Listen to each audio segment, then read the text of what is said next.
Hi guys, welcome back to our channel Financeable. Today in this video I'm going to show you how to create your own symbol in MetaTrader 5.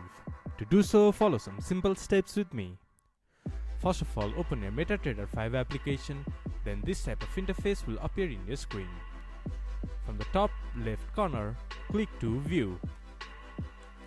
From here you can see Symbols.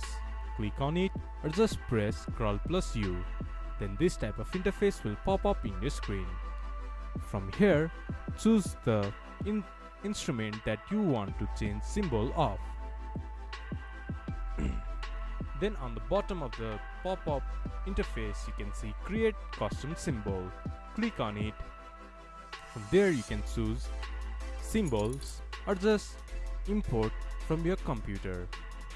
Once you have done that, click to OK. Then the symbol will be changed.